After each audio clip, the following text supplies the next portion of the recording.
আমার সাধের নবীর জীবন যেন ফোটা ফুলেরই মতো,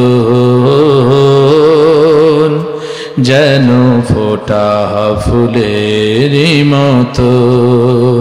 কত কথা শুনেছেন, ব্যথা সয়েছেন, তবুও ভাঙিত না মন, যেন ফোটা ফুলেরই মতো,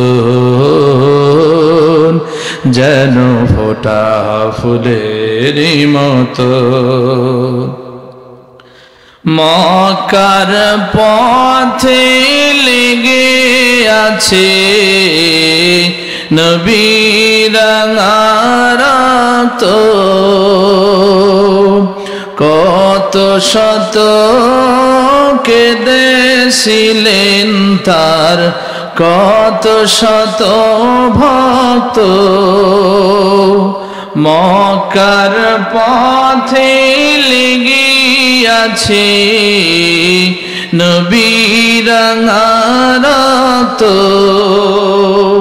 কেঁদে পাগল হয়েছিলেন তার কত শত ভক্ত। আমরাও জীবন দিতে কুরবান, তৈরি আছি সারাক্ষণ। আমার সাধের নবীর জীবন যেন ফোটা ফুলেরই মতো, যেন ফোটা ফুলেরই মতো। কত কথা শুনেছেন, ব্যথা সয়েছেন, তবুও ভাঙিত না মন, যেন ফোটা ফুলেরই মতো, যেন ফোটা ফুলেরই মতো। আলহামদুলিল্লাহ। আল্লাহ রাব্বুল আলামিন বলেন, ইয়া আইয়ুহান নাসু ইত্তাকু রাব্বাকুম ইন্না যালজালাতাস সাআতি শাইউন আযীম।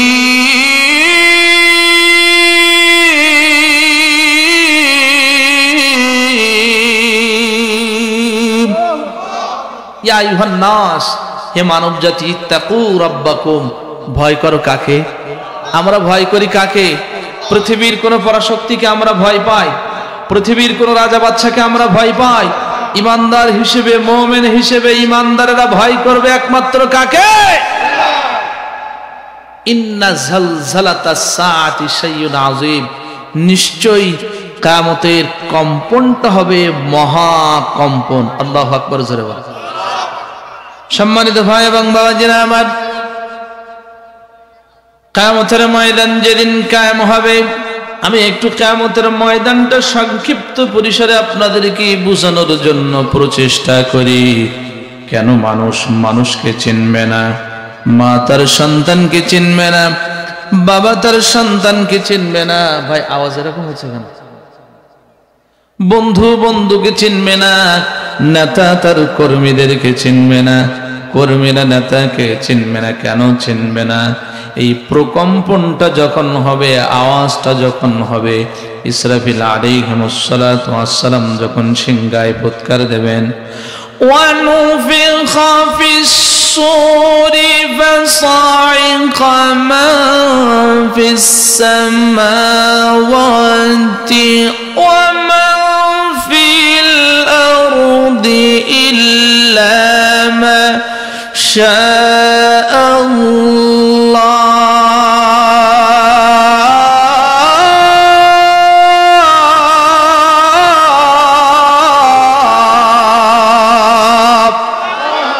ইসরাফিল আলাইহিমুসসালাতু ওয়াসসালাম যেদিন সিংহায় ফুৎকার দেবেন, মানুষরা বেহুশ হয়ে যাবে, কিন্তু আল্লাহ যাদেরকে চাইবেন তারা ব্যতীত।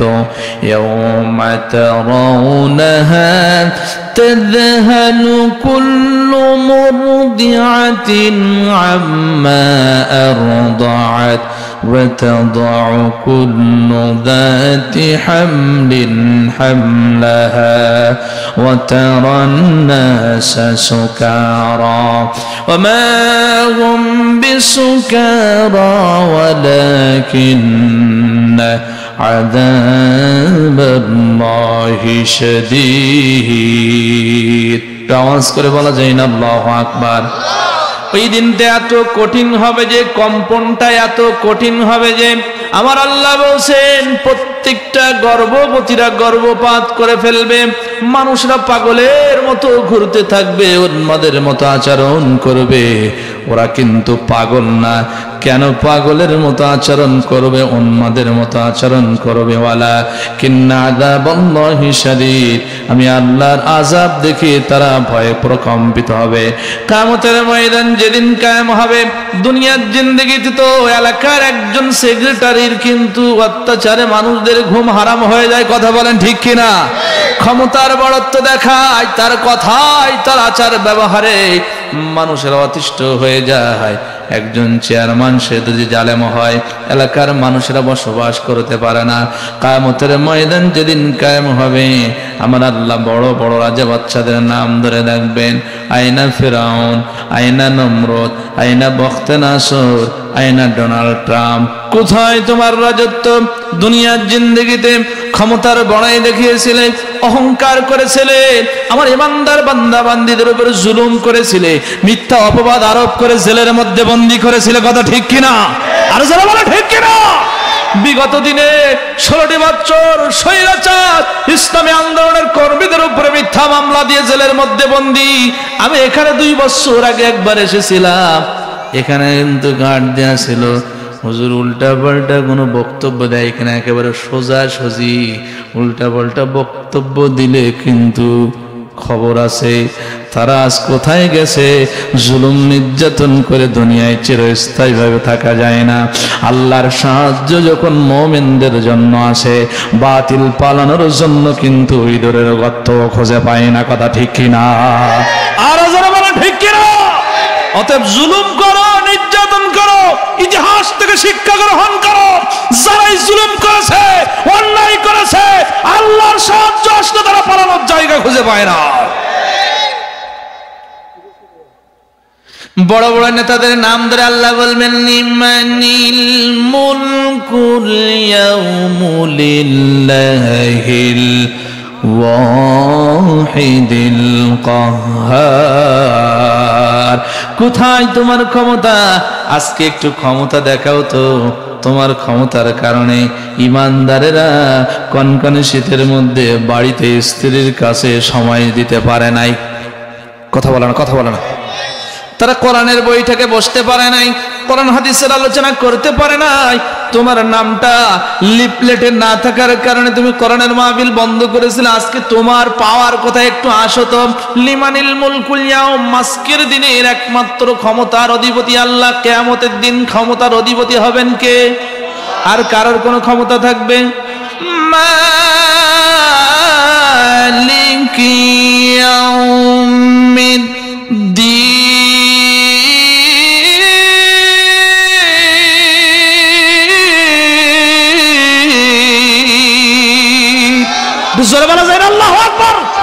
বলেন তো, বিচার দিবসের মালিক একমাত্র হবেন কে? মানুষের আল্লাহর সামনে উঠবে। এই কিয়ামতের দিনটা কত ভয়াবহ হবে। ইসরাফিল যখন সিংহায় ফুৎকার দেবেন, 7টা আকাশকে আমার আল্লাহ এভাবে ভাঁজ করবেন, ভাঁজ করে আমার আল্লাহ হাত মুবারকের মধ্যে এইভাবে 7টা আসমানকে ভাঁজ করে নেবেন। আল্লাহর ক্ষমতা কত, আল্লাহর ক্ষমতা কত। কিয়ামতের ময়দান যেদিন কায়েম হবে, একটা তারকা আরেকটা তারকার উপরে ঠাস ঠাস করে পড়তে থাকবে। পাহাড় পর্বতগুলো ধূলিকণার নাই উঠতে থাকবে। সমুদ্রের পানিগুলোকে আমার আল্লাহ উত্তাল করে দেবেন, কারণ সমুদ্রের পানি আইন মানে কার কথা? শোনে কার? পানিগুলোকে উত্তাল করে দেবেন, সাগর মহাসাগরের তলদেশ থেকে আগুন প্রবাহিত হবে, মানুষদেরকে তাড়াতেই থাকবে, মানুষদেরকে তাড়াতেই থাকবে। ফেসবুক ইউটিউবের মাধ্যমে আমরা দেখতে পাই বিভিন্ন রাষ্ট্রে পৃথিবীর বিভিন্ন প্রান্তে যখন সুনামি জলোচ্ছ্বাস শুরু হয়, কে কাউকে কিন্তু চিনতে পারে না, মানুষ শুধু পালাতেই থাকে, কোথায় টাকা কোথায় ক্ষমতা কিছুই কিন্তু মনে থাকে না। কিয়ামতের ময়দানে মানুষেরা দৌড়াতে থাকবে, আইনাল মাফাত, আমার আল্লাহ বলবেন পালাবে কোথায়, পালানোর জায়গা কিন্তু নাই। আজকের দিনের ক্ষমতা আমার মা সন্তানকে কেন চিনবে না? সেই মুসলিম শরীফের বর্ণনা আসছে, আল্লাহর হাবিব সাল্লাল্লাহু আলাইহি ওয়াসাল্লাম বলেন, কিয়ামতের ময়দানে যারা অপরাধী হবে, অপরাধীদের মাথার 1 বিঘা অথবা 1 হাত উপরে সূর্যের দূরত্ব থাকবে। এই 1 হাত উপরের দিকে সূর্য অপরাধীদের মাথার উপরে তাপ দেবে। আজকের বিজ্ঞানীরা গবেষণা করে বলছে, পৃথিবী থেকে সূর্যের দূরত্ব হলো 9,30,00,000 মাইল। এই 9,30,00,000 মাইল দূর থেকে যখন গ্রীষ্মকালে প্রচন্ড গরমের মৌসুমে চৈত্র মাসে জ্যৈষ্ঠ মাসে যখন সূর্য পৃথিবীকে তাপ দেয়, এই এলাকার অধিকাংশ মানুষ শ্রমিক, এই এলাকার অধিকাংশ মানুষ কিন্তু লেবার, বাইরে যারা কাজ করে তারাই উপলব্ধি করতে পারে এই সূর্যের তাপ কত বেশি প্রচন্ড গরমের কারণে পুরা শরীরটা ঘাম মিশ্রিত হয়ে যায়। পানি কোথায় আছে খুঁজতে থাকে, একটু ছায়া কোথায় আছে খুঁজতে থাকে, বাতাস কোথায় আছে খুঁজতে থাকে। আর কিয়ামতের ময়দানে সূর্যের দূরত্ব হবে 1 বিঘা অথবা 1 হাত। আর সূর্যের মুখ কিয়ামতের ময়দানে একটা হবে না, 12টা মুখ হবে। বর্তমানে পৃথিবীর জমিনটা হলো মাটির জমিন, হাসরের ময়দানের জমিনটা হবে তামার জমিন। তামা হলো একদিক থেকে তাপ দিন, আরেক দিকে কিন্তু বোঝা যায়। এই যে ইলেকট্রিক তারগুলো ব্যবহার করা হয়েছে, এই তারের ভিতরে কিন্তু তামা দেয়া আছে, একদিক থেকে কানেকশন দিলে আরেক দিকে কিন্তু কানেকশন পাওয়া যায়। কথা বলেন ঠিক কিনা? এই কিয়ামতের ময়দানে যখন 12টা মুখ দিয়ে হাই ভোল্টেজ দিয়ে অপরাধীদের মাথার উপরে যখন সূর্য তাপ দেবে, অপরাধীদের মাথার ঘিনুগুলো টকবাক টকবাক করতে করতে নাক কান বেয়ে পড়তে থাকবে। এত পিপাসিত হবে যে জিহ্বাটা নাভির নিচে ঝুলে পড়বে, চতুর্দিকে শুধু আওয়াজ হবে নফসি নফসি নফসি নফসি। সেই মুসলিম শরীফের বর্ণনা আসছে, আদম শফিউল্লাহ বলবেন নফসি, ইব্রাহিম খলিলুল্লাহ বলবেন নফসি, মুসা কালিমুল্লাহ বলবেন নফসি, ঈসা রূহুল্লাহ বলবেন নফসি। আল্লাহু আকবার। কেউ কাউকে চিনবে না। ওই কিয়ামতের ময়দানে শুধু নিজের কথা চিন্তা করবে। 2টা গ্রুপে মানুষ বিভক্ত হয়ে যাবে। 25 নম্বর পারার 2 নম্বর পৃষ্ঠার শেষের দিকে আমার আল্লাহ এবং রব্বুল আলামিন বলেন, ফারিকুন ফিল জান্নাতি ওয়া ফারিকুন ফিস সাঈর।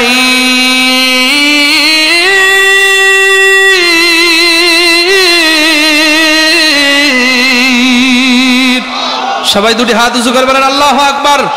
নারে তাকবীর। একটা দল হবে জান্নাতি আর একটা দল হবে জাহান্নামী। 1 শ্রেণীর মানুষদের জন্য কোনো আফসোস থাকবে না, তাদের কোনো টেনশন থাকবে না। আল্লাহ এবং রব্বুল আলামিন বলেন, ফামান তাবিআ হুদায়া ফালা খাউফুন আলাইহিম ওয়ালা হুম ইয়াহজানুন। হেদায়েত নামক কোরআন কি যারা মানবে, প্রেসক্রিপশন যারা গ্রহণ করবে, এদের জন্য কোনো ভয়ের কারণ থাকবে না, এদের জন্য কোনো টেনশন থাকবে না।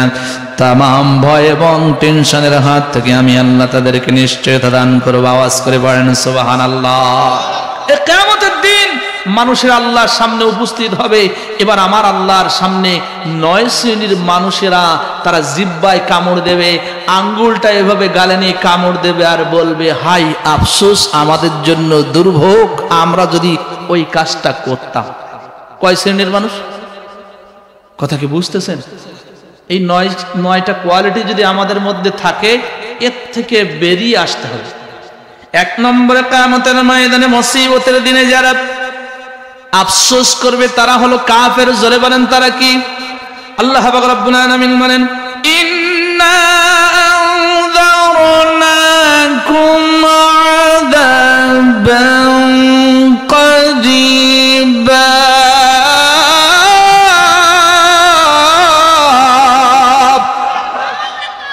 তাআলা বলেন, নিশ্চয় আমি তোমাদেরকে একটি আযাব সম্পর্কে সতর্ক করলাম। ইয়াউমা ইয়ানদুরুল মার'উ মা قدمت يداه ويقول الكافر يا ليتني كنت ترابا।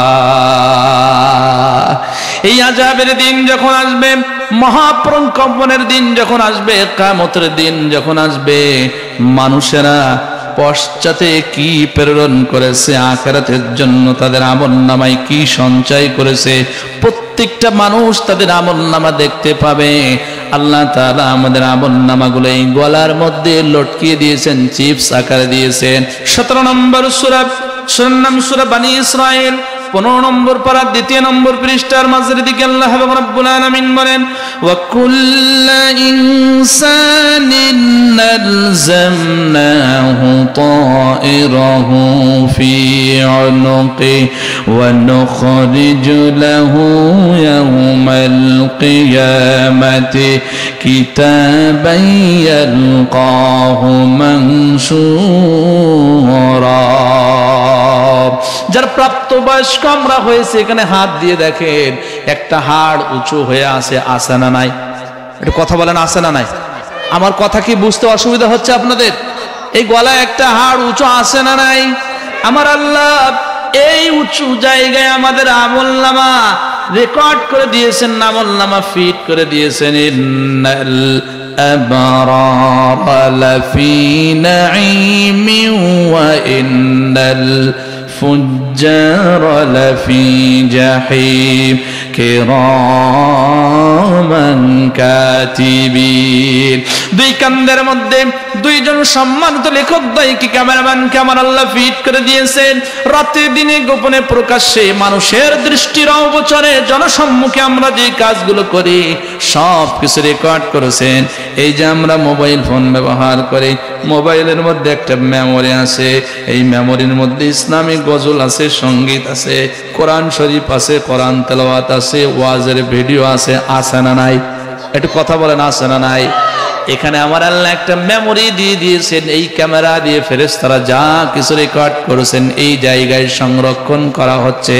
কিয়ামতের দিন আমার আল্লাহ এই আমলনামাকে খুলে দেখাবেন, বান্দা দুনিয়ায় তুমি কি করেছিলে, এই দেখো, তুমি রডের জায়গায় বাঁশ দিয়েছিলে নাকি দিনের ভোট রাতে মেরেছিলে, সব দেখা যাবে। কথা বলেন ঠিক কিনা?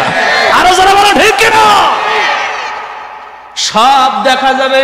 তারপরেও কিছু মানুষেরা বলবে, আল্লাহ ফেরেশতারা একটু ভুল করে মনে হয় ভিডিও করেছে, আমি তো ভোট চুরি করিনি, আমি তো ওই রডের জায়গায় বাঁশ দেইনি, আমি তো গম চুরি করিনি, আমি তো তেল চুরি করিনি, আমি তো অন্যায়ভাবে মানুষদেরকে গুলি করে হত্যা করিনি, মনে হয় একটু ভুল করে ভিডিও করেছে, ফেস মনে হয় পরিবর্তন করে দিয়েছে। আমার আল্লাহ এবার নাফরমান বান্দা বান্দীদের জবানের শক্তিকে হ্রাস করবেন, কেড়ে নেবেন। আল্লাহ হাতকে কথা বলার শক্তি দেবেন।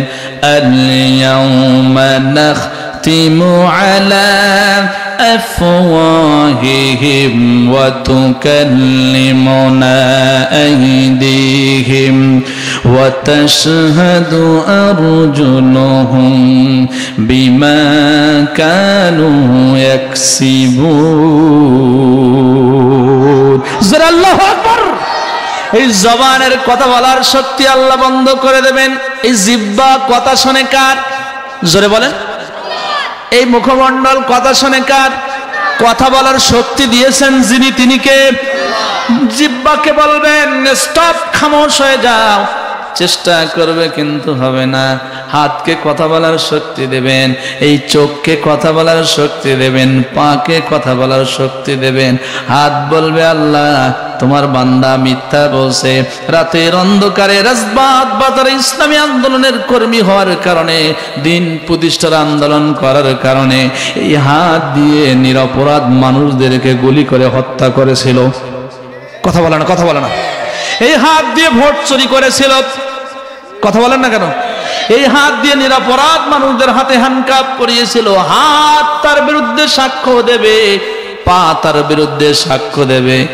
বলেন তো, হাত যদি সাক্ষ্য দেয়, পা যদি সাক্ষ্য দেয়, বাঁচার কি আর কোনো রাস্তা আছে? দেখতে পাবে কাফের যারা তখন এই আঙ্গুলটা গালে দিয়ে ভাবে কামড়াবে আর বলবে, আল্লাহ দুনিয়ার জিন্দেগিতে আমরা যদি সত্যকে সত্য হিসেবে মানতাম, তোমার উপরে যদি ঈমান আনতাম, কোরআনকে যদি আমরা মানতাম, তাহলে আজকে আমাদের এই বিপদের সম্মুখীন হতে হতো না, এই কঠিন বিপদের সম্মুখীন আমাদের হতে হতো না। আল্লাহ এই যে বিশাল আযাব আমরা দেখতে পাচ্ছি, আমরা তো সহ্য করতে পারবো না। আমরা যদি মাটি হয়ে যেতাম, তাহলে কতই না ভালো হতো। আবার আল্লাহ বললেন, বান্দা অত সহজ না, তামাম জিন্দেগিতে তুমি কোরআনের কর্মীদের উপর জুলুম করেছো, নির্যাতন করেছো, অত্যাচার করেছো, আর মাটি হবা না, যা করেছো সবকিছুর বিচার আজকে হবে। কথা ঠিক কিনা? তাহলে এক নম্বরে আফসোস করবে কারা? কথা বলে না। এখানে আমরা যারা উপস্থিত হয়েছি, আমরা কি কাফের? আমাদের ঈমান আছে না নাই? বলেন তো, কাফেররা ভালো কাজ করে কি করে না? অনেক ভালো কাজ কিন্তু করে, কিন্তু ঈমান যদি না থাকে ভালো কাজের কোনো মূল্য নাই। ওয়াকাদিমনা ইলা মা আমিলু মিন আমালিন ফাজআলনাহু হাবাআম মানসুরা।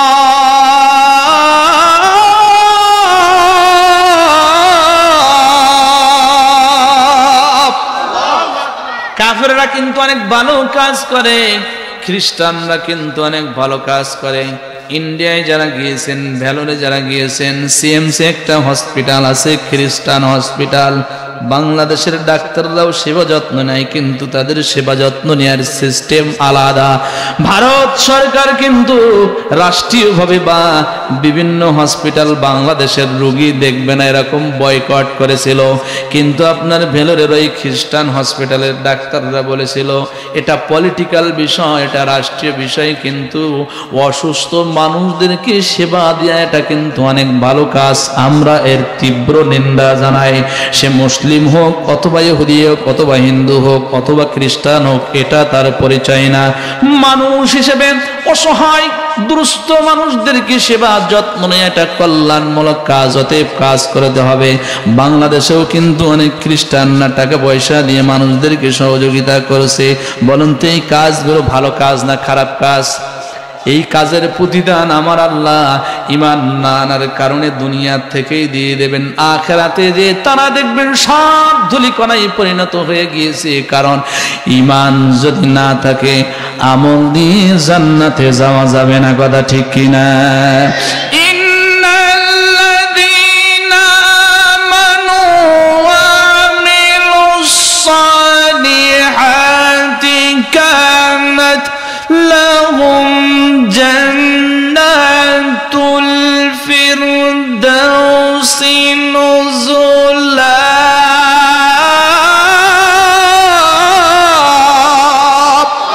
কোরআন স্টাডি করে দেখেন, যত জায়গায় আমার আল্লাহ জান্নাতের ওয়াদা দিয়েছেন, এক নম্বরে বলেছেন ঈমান আনতে হবে, দ্বিতীয় নম্বর ভালো কাজ, ওয়াল্লাযীনা আমানু ওয়া আমিলুস সালিহাত।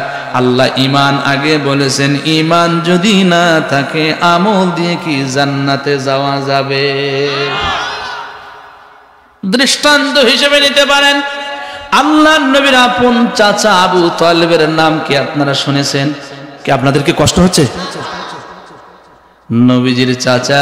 আপনি আর আমি নবীকে কতটুকু ভালোবাসি, নবীকে কতটুকু মহব্বত করি। নাম দিয়েছে সুন্নি, কিন্তু মুখে দাড়ি নাই, আকাম আকাম সব কিছু করে। নবীজির সুন্নাত তার মধ্যে কিন্তু খুঁজে পাওয়া যায় না। কিন্তু আমার নবীজির আপন চাচা আবু তালেব নবীজিকে কতটুকু ভালোবাসতেন। কোরআনে কারিমের তাবলীগ করার কারণে, সঠিক বক্তব্য দেওয়ার কারণে প্রাথমিকভাবে কিন্তু আমার নবীজিকে কাফের বেঈমানের অনেক চাপের সম্মুখীন করেছিলেন।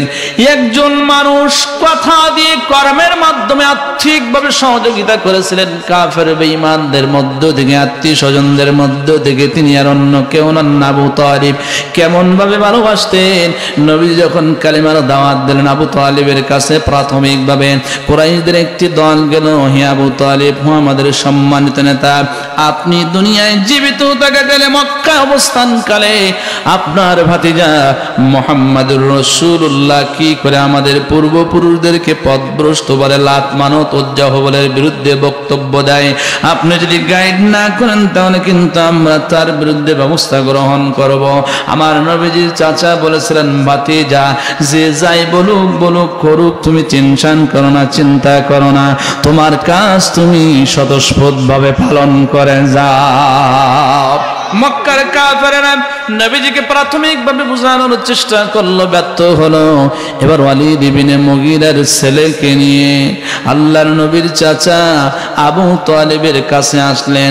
এই ওয়ালিদ ইবনে মুগীরার ছেলে তদানীন্তন সময় দেখতে শুনতে খুব সুদর্শন যুবক ছিল, লম্বা চওড়া ছিল, তরবারি চালাতে পারদর্শী ছিল। এই যুবকটাকে নিয়ে আল্লাহর নবীজির চাচার কাছে আসলেন, ও আবু তালিব, এই যে আমরা ওয়ালিদ ইবনে মুগীরার ছেলেকে নিয়ে আসছি, কি জন্য নিয়ে আসছেন? এই যুবক আপনার বডিগার্ড হিসেবে আপনার নিকটে থাকবে। আপনার যদি কোনো শত্রু আপনাকে ক্ষতি করার জন্য যদি এগিয়ে আসে, সে আপনাকে প্রোটেক্ট দেবে, সহযোগিতা করবে, শত্রুদের বিরুদ্ধে মোকাবেলা করে আপনাকে হেফাজত করবে। কি জন্য নিয়ে আসছো? বিনিময়ে আব্দুল্লাহর বেটা মুহাম্মাদুর রাসূলুল্লাহকে আমাদের হাতে উঠিয়ে দিতে হবে, আমরা মুহাম্মদকে নির্মূল করে দেব। আল্লাহর নবীর চাচা আবু তালিব মক্কার কুরাইশদের দিকে লক্ষ্য করে বলেছিলেন, তোমাদের চাওয়া পাওয়া এত নিচুতে নামবে আমি তা কখনো উপলব্ধি করতে পারি নাই, কল্পনাও করতে পারি নাই। শোনো শোনো শোনো শোনো, পৃথিবীর সকল রাজত্ব, সকল ধনভাণ্ডার যদি তোমরা আমার কাছেও যদি এনে যাও, আর বিনিময়ে যদি মুহাম্মদকে চাও, তারপর আমার কলিজার টুকরা ভাতিজাকে তোমাদের কাছে উঠায় দেব না।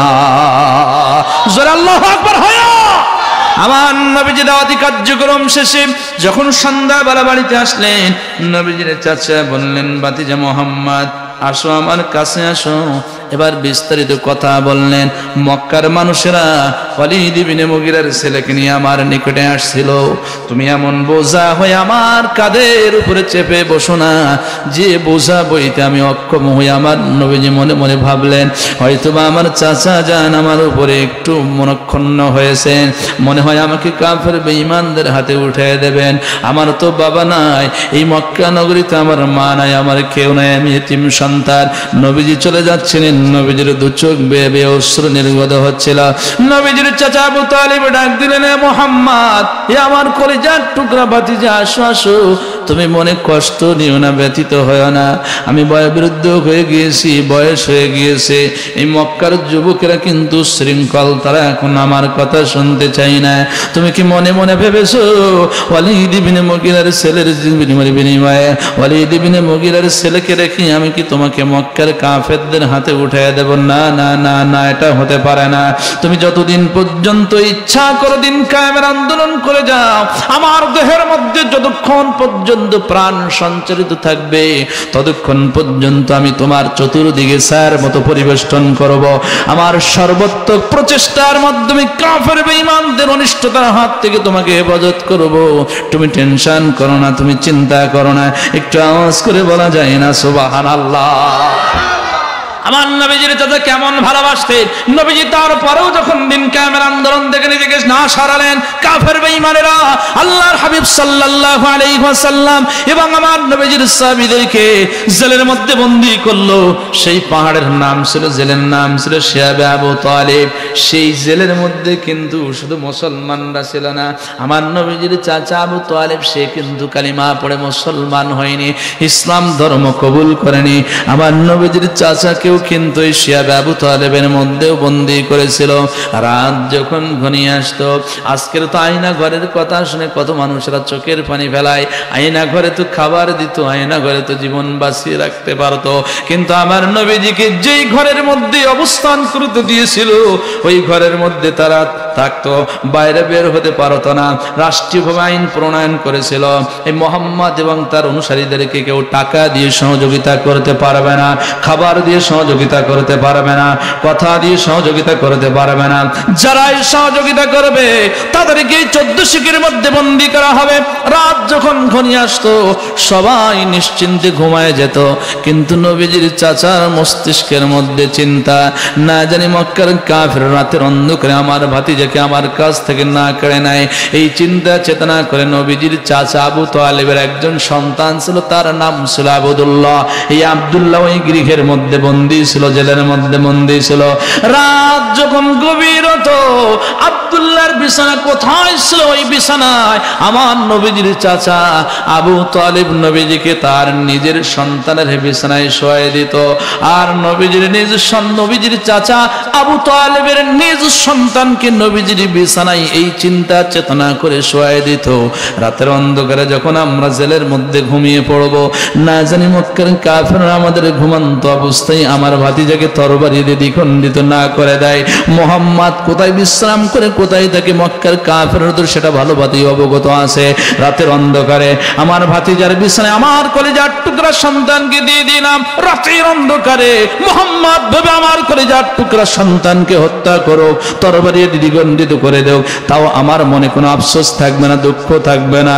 তারপরেও যেন আমার কলিজার টুকরা সন্তান আওলাদের জীবনের বিনিময়ে যেন শিশুপুত্র মুহাম্মদ আমার এতিম ভাতিজা দুনিয়ায় জীবিত থাকে। আল্লাহু আকবার। এই নবীজির চাচা নবীজিকে নিজের জীবনের চাইতে বেশি ভালোবাসলেন। নিজের সময়টুকু হায়াতটুকু ইসলামের জন্য কোরবান করলেন, দিন কায়েমের জন্য সর্বোত্তম সহযোগিতার হাত বাড়িয়ে দিলেন। ঈমান কি জিনিস দেখেন, আমি বিগত দিনেও উদাহরণ দিয়েছি। ঈমানটা হলো একের মতো, আমল হলো শূন্যের মতো। নামাজ শূন্য, রোজা শূন্য, হজ শূন্য, যাকাত শূন্য। আর এক হলো ঈমান। এক যদি না থাকে, 10টা শূন্য থাকলেও কি দাম আছে? কথা বলে না, কথা বলে না। কিন্তু এক আছে, একের পরে একটা শূন্য আছে। বলেন তো এই শূন্যের দাম আছে না নাই? এই একটা হলো ঈমান। নবীজির চাচার যখন মৃত্যুর সময় ঘনিয়ে আসলো, মক্কার বড় বড় লিডাররা চতুর্দিকে দাঁড়িয়ে রইলেন। আমার নবীজি চাচা জানের মাথার শিওরে বসলেন।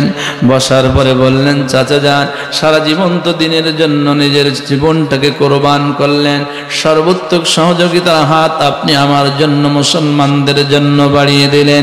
চাচা যান, আজকে আমি আপনার কাছে একটা স্বীকৃতি নিতে যাচ্ছি। ও চাচা যান, শুধু আপনি বলবেন কওলু লা ইলাহা ইল্লাল্লাহ। সেই মুসলিম শরীফের বর্ণনা আসছে, বলবেন আল্লাহ ছাড়া কোনো ইলাহ। জোরে বলেন আল্লাহ কয়জন? 7 আঙ্গুল উঁচু করে বলেন আল্লাহ কয়জন? আল্লাহ ছাড়া কোনো ইলাহ, সৃষ্টিকর্তা, আইনদাতা, বিধানদাতা, রিজিক দাতা, মালিক। আল্লাহু আকবার। আমি মুহাম্মদ যে নবী, এটার স্বীকৃতি দেওয়া লাগবে না, শুধু বলবেন জি আল্লাহ এক।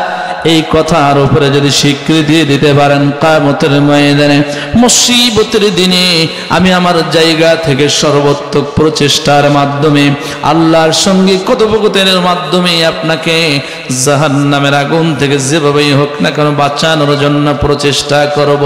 পাশে দাঁড়িয়েছিল আবু লাহাব, আবু জাহাল, বড় বড় নেতারা, নেতাজি, খবরদার খবরদার, বাপদাদাদের ধর্মে চুনকালি দেওয়া যাবে না, মুহাম্মাদের আনিত ধর্মের দিকে কিন্তু অগ্রসর হওয়া যাবে না। নবীজির চাচা ইশারায় বুঝাতে চাইলেন যে ভাতিজা, তোমার জন্য আমি সব কিছু বিসর্জন দিয়েছি, সব কিছু দিতেও রাজি, কিন্তু বাপ দাদার ধর্ম আমি ছাড়তে পারবো না। আমার নবীজি মনক্ষুণ্ণ হলেন, আমার নবীজি মনক্ষুণ্ণ হলেন। আমার আল্লাহ আয়াতে কারিমা নাজিল করে দিলেন, ইন্নাকা লা তাহদি মান আহবাবতা ওয়ালাকিন্নাল্লাহ ইয়াহদি মান ইয়াশা ওয়া হুয়া আ'লামু বিল মুহতাদিন।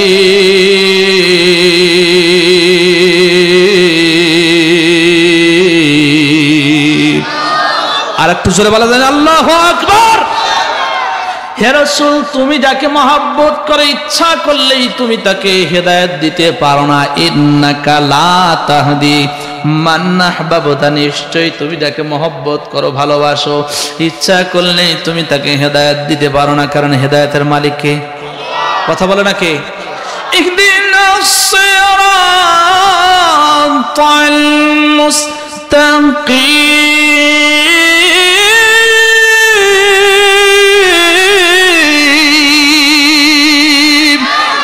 প্রতি নামাজে দাঁড়িয়ে আমরা হেদায়েত চাই কার কাছে?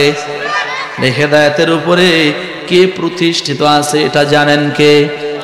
দোস্তরে, তুমি যাকে ভালোবাসে ইচ্ছা করলে হেদায়েত দিতে পারো না, কারণ হেদায়েতের মালিক আমি আল্লাহ। নবীজির চাচা ইন্তেকাল করলেন, কাফন দাফন শেষ হয়ে গেল।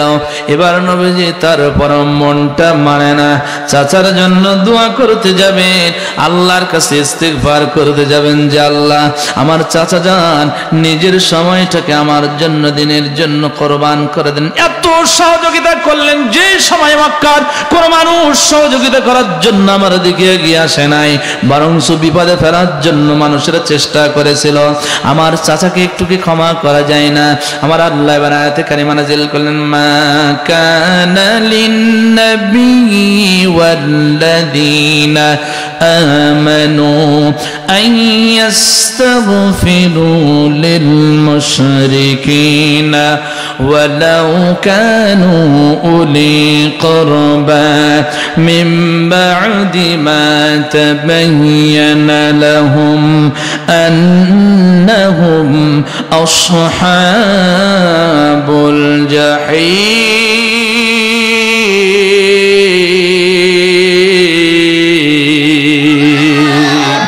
হে রাসূল, হে আমার পয়গম্বর, শোনো, মা কানা লিন-নবী, কোন নবীদের জন্য জায়েজ নয়, শুধু নবীদের জন্য না, ওয়াল্লাযীনা আমানু, যারা নিজেদেরকে ঈমানদার বলে দাবি করে, মুমিন বলে দাবি করে, তাদের জন্য শোভনীয় নয়, তাদের জন্য জায়েজ নাই। কি কাজ করা না জায়েজ? আইয়াস্তাগফিরু লিল মুশরিকিন, নবীরা এবং কোন ঈমানদারেরা কোন মুশরিকদের জন্য আমি আল্লাহর কাছে ক্ষমা প্রার্থনা করতে পারবে না, তাদের জন্য জান্নাত কামনা করতে পারবে না। হারাম ঘোষণা করেছেন কে? একটু জোরে বলেন কে? বাংলাদেশে বড় বড় নাস্তিক মারা যায়, আর কিছু কিছু হুজুররা, দাড়িওয়ালা, টুপিওয়ালা, পাগড়িওয়ালারা টাকার বিনিময়ে চাকরি বাঁচানোর জন্য জানাজা পড়াতে গিয়ে একবার জাহান্নামের 14 সিঁড়ি থেকে বের করে জান্নাতে পৌঁছায়া দেয়। আছে না নয়? তাহলে কাফেরদের জন্য ইস্তিগফার করা হারাম ঘোষণা করেছেন কে? আমার আল্লাহ বলছেন, ওয়ালাউ কানু উলি কুরবা, যদিও তোমার সেই কাফের তোমার নিকট আত্মীয় হয়, তোমার অন্তরঙ্গ বন্ধু হয়, তারপরেও জায়েজ নয়। কেন জায়েজ নয়? মিন বা'দি মা তাবায়্যানা লাহুম আন্নাহুম আসহাবুল জাহিম, কারণ আমি আল্লাহর পক্ষ থেকে নির্ধারিত হয়ে গিয়েছে, সুনির্ধারিত হয়ে গিয়েছে, ঈমান আনবে না যারা, যত ভালো কাজ করুক, কাফের বেঈমান হবে যারা, জাহান্নাম অবধারিত তাদের জন্য, জান্নাত পাবে না তারা। ওদের ঈমান যদি না থাকে, আমল দিয়ে তারা নাজাত প্রাপ্তদের অন্তর্ভুক্ত হতে পারবে না। হে আমার দোস্ত, ঈমান যদি আনতো, দোয়া করা লাগতো না। ঈমান আনার কারণে আমি আল্লাহ তার तमाम জীবনের গুনাহ মাফ করে দিতাম। মাফ করে পড়েন সুবহানাল্লাহ। তাহলে কিয়ামতের দিন এক নম্বরে আফসোস করবে কারা? কথা বলেন। এখন আমরা একটু দেখি তো আমাদের ঈমান ঠিক আছে কিনা। বাংলাদেশে তো শতকরা 95% মুসলমানদের বসবাস, কেউ বলে 92% মুসলমানদের বসবাস। আমি বলি, আমরা হলাম নামে মুসলমান, কামে কিছু না। আমার বাংলাদেশে একটা প্রবাদ আছে, বাইরে ফিটফাট ভেতরে, কথা বলে না, বাইরে ফিটফাট ভেতরে। মাকাল ফল দেখছেন? মাকাল ফল এদিকে কি বলে? মাকাল ফল বলে তো। বাইরে থেকে কিন্তু খুব সুন্দর দেখায়, কিন্তু যখন মাকাল ফলটা ফাটানো হয়, বলেন বাবা ভালো দেখায় না খারাপ দেখায়? কথা বলে না।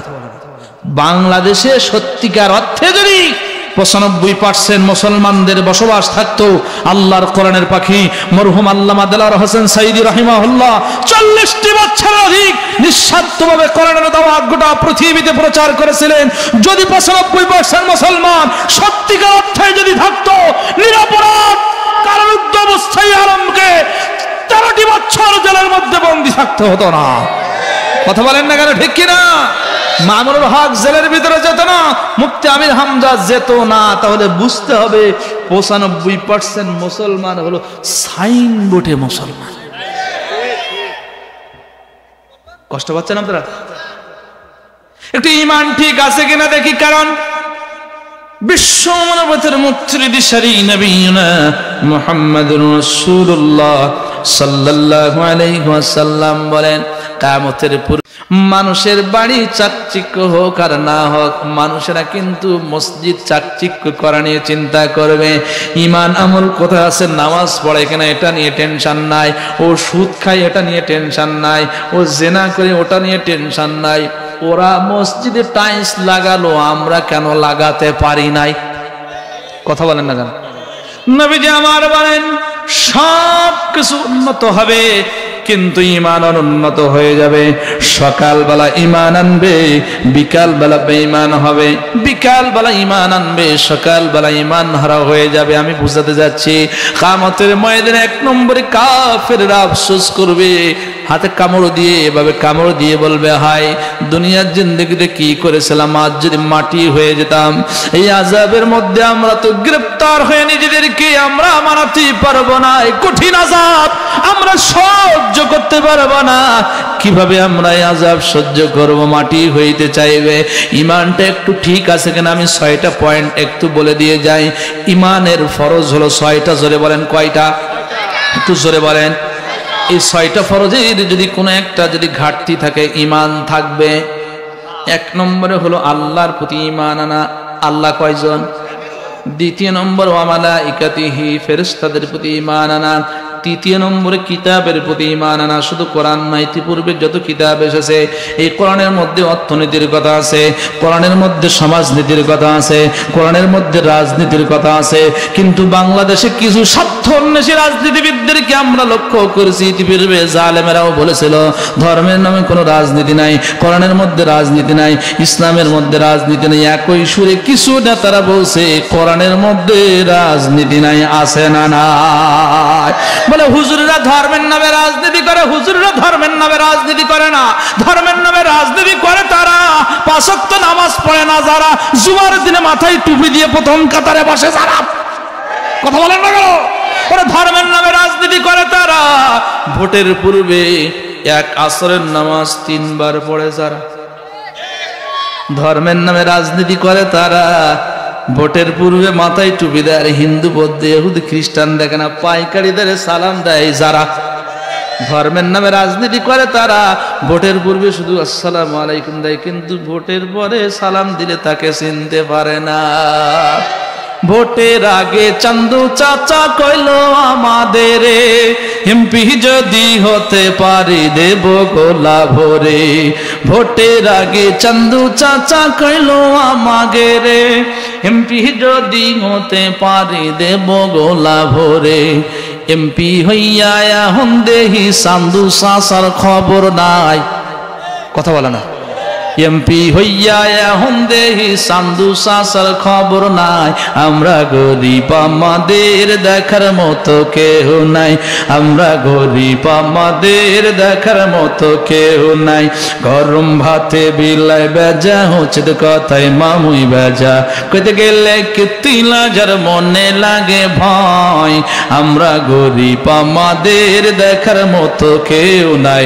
আমরা গরিব, আমাদের দেখার মতো কেউ নাই। ক্ষমতাতে যাইতে পারলে জীবনে একবার, গাড়ি বাড়ি হইতে রে ভাই দেরি হয় না তার। ক্ষমতাতে যাইতে পারলে জীবনে একবার, গাড়ি বাড়ি হইতে রে ভাই দেরি হয় না তার।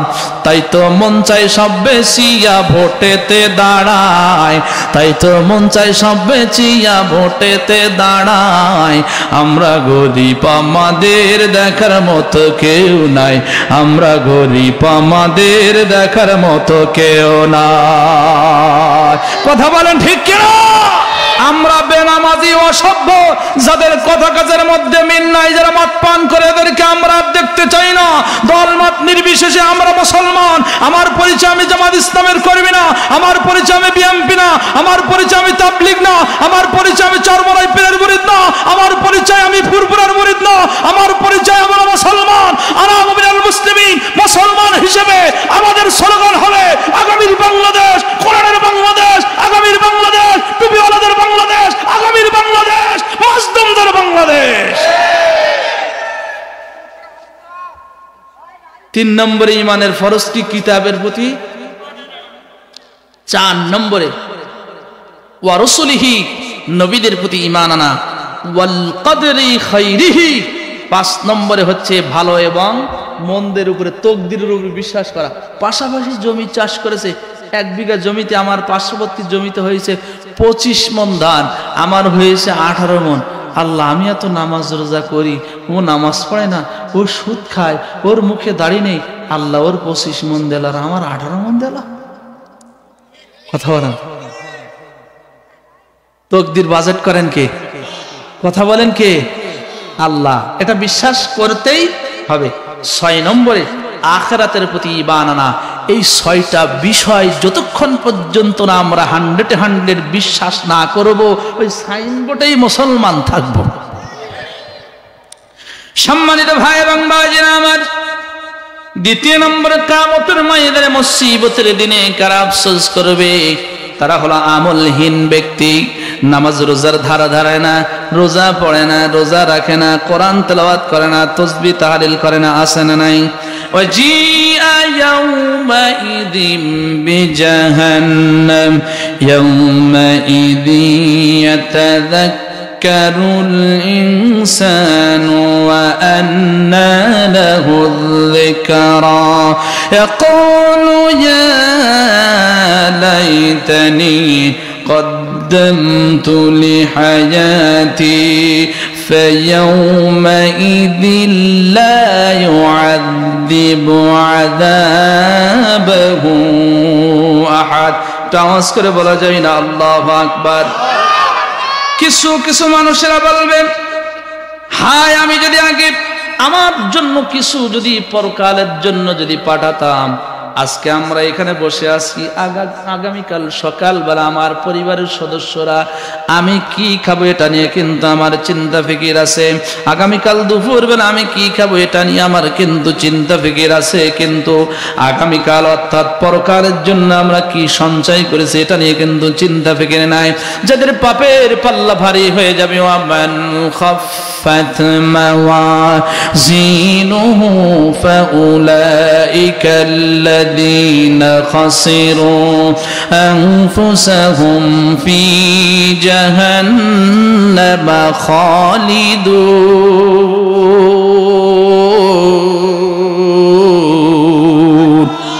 আপনাদের ঘুম চলে আসছে, সবাই দুটি হাত উঁচু করবেন, আল্লাহু আকবার।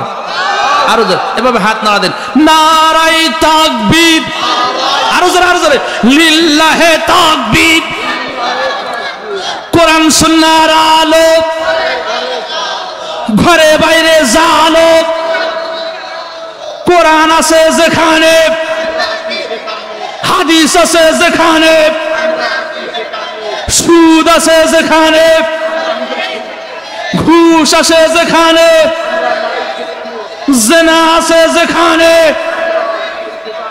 নারী আছে যেখানে, নাই মানে আজকে তো কি একটা দিবস গেছে না? এখনো কিছু যুবক আর এতিমের মতো ফুল নিয়ে দাঁড়িয়ে আছে প্রধানমন্ত্রীর অপেক্ষায়। কথা বলে না, আসে না নাই? মানে চাচা এখানে ইবাদতে আছে আর চাচার ছেলে ইবাদত নষ্টের কাজে আছে।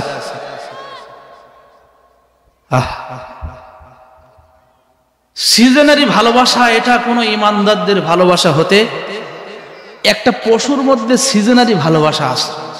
সে পশুর নাম কি বলেন তো? কোন মাসে? এই কুকুর মার্কা চরিত্র যাদের, তাদের হলো আজকে ভালোবাসা দিবস। কথা বলেন না কেন, ঠিক কিনা? ইমানদারদের কোনো দিবস লাগে না, 365 দিন প্রতিদিন ইমানদারেরা মাকে ভালোবাসে, বাবাকে ভালোবাসে, স্ত্রীকে ভালোবাসে, সন্তান আওলাদদেরকে ভালোবাসে। আমার বোন যারা আছো, আজকের এই আধুনিক যুগে তোমাদের মন পঠি বলে একটা বুদ্ধি তোমাদেরকে বলে, ভালো যখন বেসেছি বিয়ে তো করবই। খবরদার, এই টোপ ধরা যাবে না। সম্মানিত ভাই এবং বাবাজিরা আমার, যেটা আমি বলতেছিলাম, আমলহীন ব্যক্তিরা কিয়ামতের ময়দানে মুসিবতের দিনে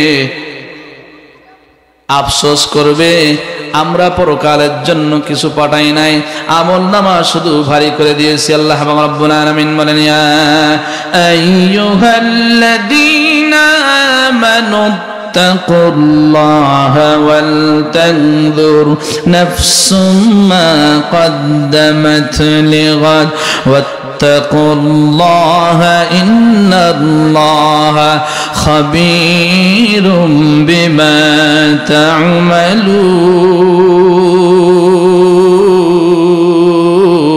তা'মালুন।